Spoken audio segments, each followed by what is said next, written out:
நீங்க சிலருக்கு காலில் பார்த்தீங்கன்னா வெரிகோஸ் வெயின்னு பார்த்துருப்பீங்க. அந்த நரம்பு சுருட்டு, அந்த நரம்பு சுருட்டு கால்கள்ல இருக்குதுக்கு பதிலாக ஆசன வாயில இருந்தா அது வெளியில பிதுங்கி இருந்துச்சுன்னா அதுதான் பைல்ஸ். சும்மா ஒரு விளக்கமாக பொதுவாக புரியறதுக்கு இது வரதுக்கான காரணம்னு எடுத்துட்டீங்கன்னா excessive pressure in the anal. Okay, அதாவது அதிகமான அழுத்தம்.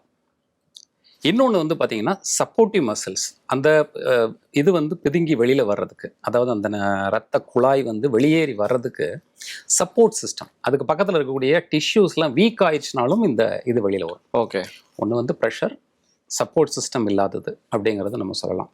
இந்த ப்ரெஷர் அதிகமாக இருக்கிறதுக்கு காரணம் நிறைய இருக்குது. இப்போ வந்து கான்ஸ்டிபேஷன் ரொம்ப முக்கியமான ஒரு காரணம் அப்படிங்கிறது கான்ஸ்டிபேஷன். இப்போ நம்ம நோயர்கள்ட்ட பார்த்தோம்னு வச்சுக்கோங்களேன், நம்ம பேஷண்ட்ஸ்ட்ட வர்றவங்கள்ட்ட பார்த்தோம்னா பைல்ஸ் இருக்கிறவங்க இல்லாதவங்க யாராக இருந்தாலும் நம்ம கேட்குற போது எப்போதுமே ஒரு 4 முக்கியமான லீடிங் கொஸ்டின்ஸ் கேட்போம். தூக்கம் எப்படி இருக்குது, பசி இருக்குது, யூரினேஷன் எப்படி இருக்குது, மோஷன் ஃப்ரீயாக போகுதா அப்படிங்கிறது பேசிக் கொஸ்டின்ஸ்.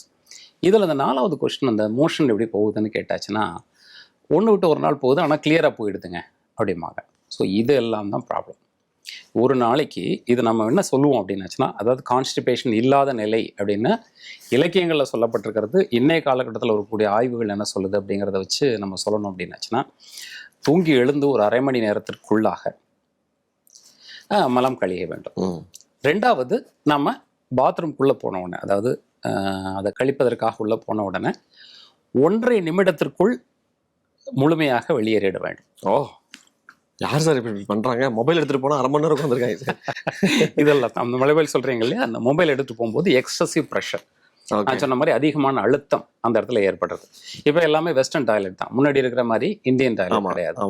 ஸோ அப்போ மாதிரி இந்தியன் டாய்லெட் யூஸ் பண்ணாச்சுன்னா பைல்ஸ் வருவதற்கான வாய்ப்பு குறைவு. வெஸ்டர்ன் டாய்லெட் பயன்படுத்தினாச்சுன்னா வருவதற்கான வாய்ப்புகள் கூடுதல். ஓகே. ஸோ அதனால என்ன சொல்லுவோம் அப்படின்னாச்சுன்னா, இப்போ அந்த ஒரு சின்ன ஸ்டூல்ஸ் இருக்குது அடிஷ்னலாக. இப்போ வந்து வெஸ்டர்ன் டாய்லெட் தான் எல்லா வீடுகள்லையும் இருக்குது. எங்கே போனாலும் இந்தியன் டாய்லெட் யூஸ் பண்ணுறது முடியல.